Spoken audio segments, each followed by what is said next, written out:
In Nigeria, a lot of young entrepreneurs complain about the difficulty in setting up and maintaining successful businesses. Without having gained enough mileage, the challenges are enormous. Security capital with high interest rates, collateral and high utility bills, and so many other barriers. How do you navigate your way through all of this? Do young entrepreneurs give up or swim against the tide? A number of them are defying all of these obstacles and actually blazing the trail across various sectors. Kola Aina is one of them. At age 34, Kola has set up Nigeria's major startup accelerator hub. How did he do it? We'll find out on this episode of Crisp.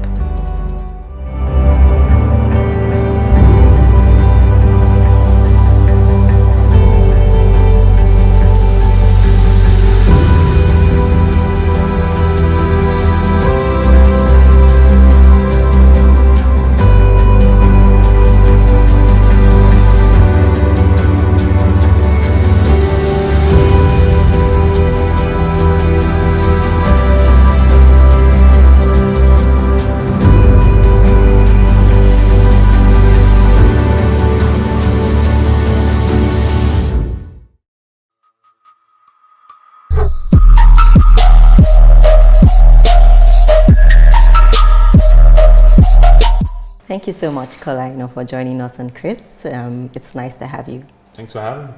So tell us, what's your story? What led to this point?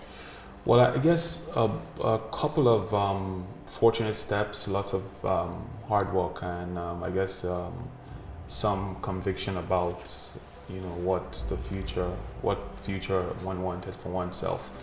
So I started off as an electrical engineer in my training. I went to university to study that. I completely detested it. But the one thing I guess I took out of that experience is the ability to think analytically, in a process. And so I proceeded to business school and focused on finance. Again, something that I leverage significantly today. Now, through that, through school, I'd always been very entrepreneurial.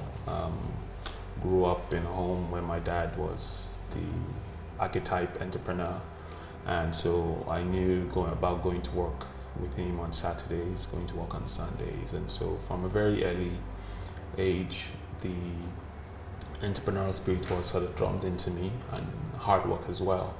And so, but then, sort of got sucked into the corporate life and worked in corporate finance for some time.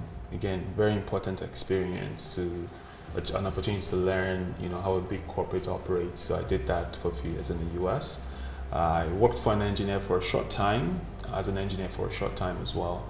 But then at some point moved back to Nigeria and again worked actually in a publishing business.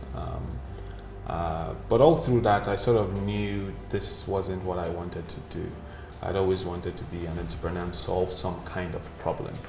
And so eventually I took the, and I'm giving the short version of the story, eventually took the plunge and decided to, start a business. The question now was, which business would I focus on? And I guess I spent the first few years trying to make that decision. I would say that the journey to some kind of purpose actually finally began when I decided to focus on one particular point of interest, and as I say, that story continues to unfold today. So, how easy was that for you? Because I know a couple of young people have so many ideas. They want to be entrepreneurs, they want to start up something, but they're not quite sure what to start or which way to go. So how easy was it for you to just choose one of these things? Yeah, so very good question. So I guess the first thing is that at the point when I decided to set up for my own and start a business, I was fortunate enough that I identified a problem. So I had all these ideas, and there's a training business I wanted to do. I wanted to, as far back as 10 years ago, I wanted to be a venture capitalist, even though I knew nothing about VC. I had a publishing business. I wanted to do a restaurant. I had all these ideas, and like most people, I started by getting a logo and building a website, and I just, you assume that that's how you go about it. And so I was trying to do all these things at the same time. So the first thing I would credit is identifying that there was a problem. So within that space of time when I was trying to do many things, as most young people today still try to do, I was fortunate I was reading an article, and I think I saw a statement, the disciplined pursuit of less, and it struck me, and I researched it a bit more and realized that it's for anyone that has any level of intelligence or ability or brilliance. The temptation is that we want to do many things, but it's actually a show of great discipline to do less things.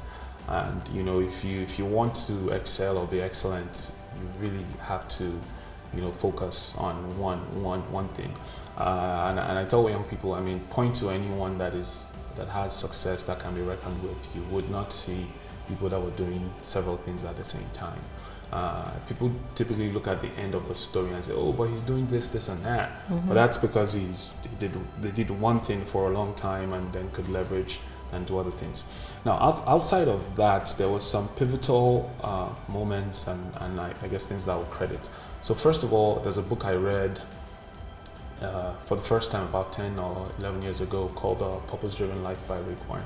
And it sounds very simplistic, but I credit this book all the time. It was very useful for me because I was able to sort of understand, how that everyone's life is built for a very clear purpose, and how if we sort of identify that and build our life around that, then it has much more meaning. And so for me, that was very fundamental, so spend some time reading that and really taking the diligence to consider, the question of why am I here? What is it that I'm here to do?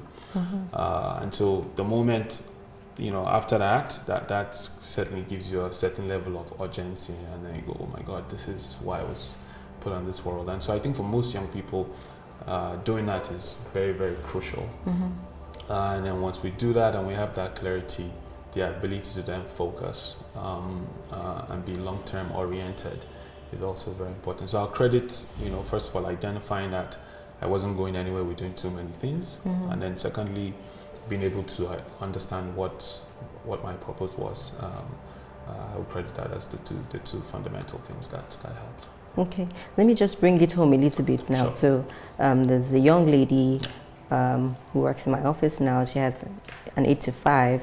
And she's so passionate about fashion designing, and she also wants to do something else, and she feels excited.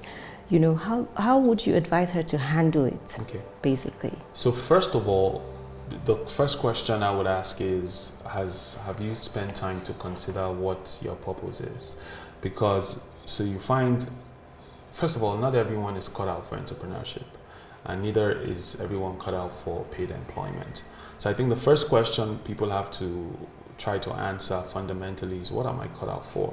Now I talked about purpose, and that's a whole nother topic, right? So there's a place of personality, and are you an introvert, are you an extrovert? So understanding your personality is one thing, understanding your purpose is another thing, and so for any young person today, gaining a understanding of that is at the base of how you then decide. And I know the question of survival is there, and that's another conversation. Sometimes there are certain things we have to do in the place of survival in the short term, but any long-term decisions as to career and direction are best based on so in the case of the young lady, I would say first of all, understand your personality and your purpose, and if it's, and that's what you should focus and do.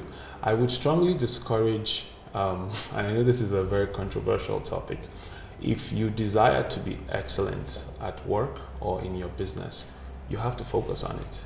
Now, there is the place for sort of working on your idea or your passion in the short term, but still requiring to earn an income. But the honest truth is, until we decide to focus, we cannot attain greatness. We cannot be outstanding. And so I know that the question of survival and making ends meet is important, but I would rather not be mediocre, So you would agree with me that there's this entrepreneurship craze in Nigeria? Yeah, I think it's overrated. I think it's grossly overrated. Yeah, and then people sort of don't really know the difference of just owning a business, trying to make money, and being an entrepreneur and trying to solve a problem. Yes. So, I mean, what would you say that entrepreneurs in Nigeria should not do? What are those few things that you see and you really do wish that, I wish we don't do that as entrepreneurs in this country? Great. So the first question, I think all entrepreneurs or anyone considering starting a business or stepping out as an entrepreneur, the first question you should ask is why? Why have you chosen to do this business that you want to do? Why are you going to become an author? Why are you going to start a e-commerce business? And the question of why, helps you to answer what value you want to provide. You find that a lot of entrepreneurs today are copycat entrepreneurs. So they see an idea that works and then they want to replicate it and think, oh, I can do it the way this guy has done it. But when that question of why isn't answered, it leads to all sorts of challenges. First of all, if you can't answer the question of why, then you're not going to be able to convince any customers in any kind of large volume to patronize your product. Secondly, your employees themselves are not going to have a conviction. So take for instance, there's a company I know that a friend of mine that started a real estate business, and the why of his business is because he believes everyone should be able to afford a home. Now what that does is it provides a sense of urgency, a sense of purpose for everyone. So without even talking too much, look, this is why we're running this business. Everyone understands, oh, this means we will only do low-cost homes, or this means our homes will be affordable. This means, so once you answer that question of why, it sort of makes everything else very easy. So, in summary, I would say, like I've explained, there are three things. The first is grit. Be ready to be gritty. I like to say be ramble. Be ready for anything that comes at you. If you hear the story of Airbnb, when they started, it took about two or 3 years before their YC interview, and they eventually had to sell cereal. But that was what they had to do to survive before they finally today have a business that's valued at $20 billion, for instance. And there are several Nigerian examples. The second thing is find a moral compass. Our society is fraught with issues of value and ethics and all that. And for any young entrepreneur, if you don't establish that very early, you will trip. And the third thing is start with why. Don't start a business just because it's cool, just because someone else is doing it. It's important to have a very clear conviction and an understanding of why you're going into this business that you've chosen to go to. If you're going to start a restaurant, what's your agenda? Are you trying to improve the health of young women by the food they eat? If you've answered that, then it will influence your recipe, it will influence the kind of food you make and all of that, and it just makes things a lot easier. Okay, so that is as an entrepreneur. Yes, but correct. If you just want to make money, yes, do you necessarily have to identify all of these things? Yes. So you can just, because the why may be, I want to make money. Well, and that is a why. That is a why. But I think the problems that we have in our world today are so compelling that there's no reason why. It should just be because of money. Yeah. Your life should have a lot more purpose than money. Yeah. And besides that, it actually makes more business sense to make impact. There's plenty evidence that shows that businesses that have a higher Google will tell you that they exist to organize the world's information. They're not doing that for free. So I think especially those of us that are entrepreneurs here in Africa and Nigeria, there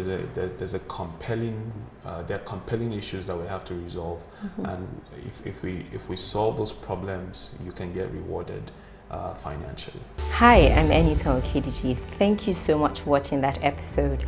I really love when things get clearer, which is why I'm so happy to share such success stories with you. If you have questions or comments, or if you simply want to reach out to me, you can send an email to my email address below, or you can reach out to me on any of my social media platforms as shown on your screen. Until next time, it's goodbye for now.